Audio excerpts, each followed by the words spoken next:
Welcome to Local Edition. My name is Brad Pomerance in Sacramento. We are joined today by Carol Liu. She is a member of the California State Senate, and we thank her for joining us today. Senator, congratulations. Thank you. You spent 6 years in the Assembly, 8 years in the Senate, and I know throughout that entire time, one of the issues which has been so important to you is education. Correct. I want to speak with you as the chair of Senate Education. Right, thank you. Talk to us about what you've been doing the last few years and what you hope to do as you conclude your final term. Well, California it's a very interesting place, as you well know, and education is a great part of the budget. Yes, it is. And we have come through what I call rolling reform. And so well stated. Reform after reform. And Right. so the last bit of this has been the what we call local control funding plans and the financing that goes Right. behind it, the LCFF. Right, and let's talk about that because I find that reform really quite revolutionary. It is. It used to be that Sacramento dictated a lot of what had to happen at the public schools. Right. We had a lot of categoricals, Right. as they're called. That has changed. It's changed. And we now have a lot of, like it's called, local control. Local control. Although Common Core is kind of in the background, Yes. providing some guidance on curriculum, but it does seem as if the school districts are really taking their local control seriously. Well, I would hope so. Right. Because, Right. because that's what we hope that it's doing. And we hope that communities are now involved in the Right. process of building their LCAP plans because schools cannot be an entity unto itself, and it has to involve parents and the community to better articulate what our children need. And the LCAP, being the Local Control Accountability Right. Plan, gives that opportunity to parents, to teachers, to businesses, whomever that want to come in and provide their views of how their local districts should operate. I've spoken with so many folks about the LCAPs. Fascinating what the priorities are. Right. Some are excited about pushing dual language immersion. Some are looking for after-school programs. Some are looking for summer programs. Right. It's So really it's interesting. it's really up to the locals to determine what their priorities are and to have the resources to fund it. And we have given extra dollars to Right. help those kids who come from disadvantaged backgrounds. Right. What I didn't realize until recently is how California is on the verge of a crisis as it relates to teachers. Yes. We have the highest student-to-teacher ratio. Nationwide, there is a ratio of essentially 24 to 1. I should say nationwide, the ratio is 16 to 1. In California, it's 24 to 1. Right. Students to teachers. Exactly. Right. And so we are facing a potential problem. Well, it's more dramatic than that. I think over the last few years, there have been less young people wanting to go into the field. And so the folks who give these teaching credentials, those programs have dropped 70%. So, so we need incentives to get our kids back to interested in teaching. But here's the question, Senator. We have salaries for teachers being stagnant, arguably. We have teachers, for better or for worse, under attack through what we know as the Vergara case, which is looking to reform teacher tenure rules. Now, maybe they should be reformed, but at least, the perception is, we love our child's teacher, but the teachers we don't love.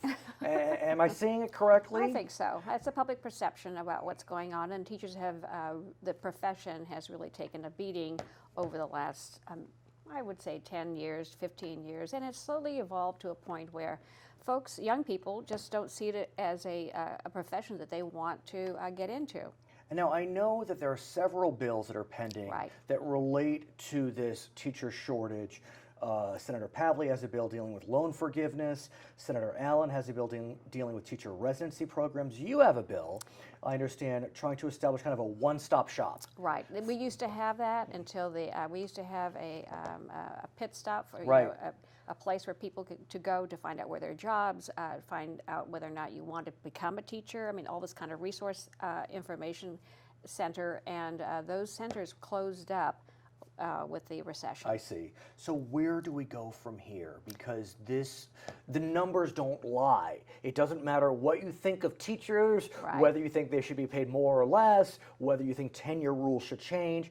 We don't have enough teachers. We don't have enough teachers, given the rate Right. that people are retiring, given the rate of people who are not coming into the system. So if you want to see class size reduction, you're not going to see it. So what do we anticipate will happen? I mean, I assume Well, some I of hope- your bills could proceed, but still. Right. Well, we started the conversation, and hopefully these packages of bills will be successful.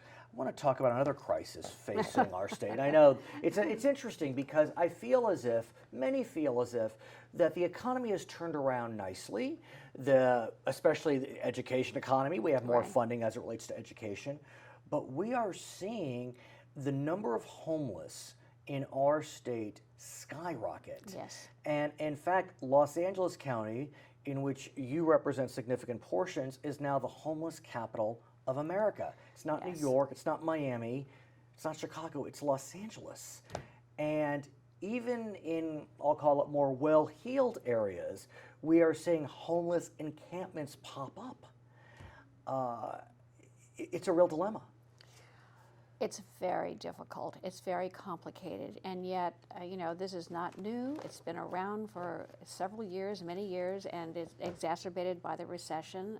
People lost their homes, living in cars or living in their vans, et cetera, and moving around because they cannot afford a home, a permanent home. The challenge, though, is, look, as I ride my bike past this homeless encampment, I feel on the one hand, you're blighting my neighborhood. But Absolutely. on the other hand, I feel as if, but you're not a criminal. You're not bothering me. And so, there's this push-pull. Absolutely. And now, talk about criminalization. Right. I mean, I carried a bill twice over 2 years to try to decriminalize homelessness because, as far as I'm concerned, you just exacerbate their issue, Right. their problems by giving them a record of being in jail. And it's much more difficult to find homes, to rent a house, et cetera, Right. if you had a record or even a course. job. So, it's not contributing to this person's well-being. So we know that Los Angeles City, Los Angeles County is looking at the issue. There are even discussions about a specific tax to fund homeless programs. But I understand you and your colleagues in the state Senate are pushing a bond proposal. Right. It's a $2 billion bond to build. Out of Prop 63. Exactly, and it's looking to build permanent housing, especially for those that are facing mental illness. Yes. I heard a lot of talk about the bond in January. Is it getting legs? Do we see it moving forward? I haven't seen it since January. Okay, so we're on the same page but here. I'm sure that there are folks who are working on the issue because it is about resources. And, that's what the cities would say to you, oh, give me some resources and we'll solve the problem, et cetera. I don't think it's that simple, and I think the cities and counties should be able to work and articulate better how to address the needs of their particular communities. I think Los Angeles is really trying very hard, the cities and county. Right. I mean, but that problem, as you suggested, is huge. And if you go down to LA and go through that area, 50-block area, square block area of homeless encampments, you'd be appalled about what you see. But what's so surprising, Senator, is outside that 50-block area, we're Still people. seeing encampments. And that's what's so heartbreaking. Right. Because I look at these, I now get to look at them because they're near my home, and it breaks my heart. But then there's the conflict of, you're blighting my neighborhood. Right. I know. We're conflicted, I think, here in the Senate as to whether or not it's a public safety issue or a health issue.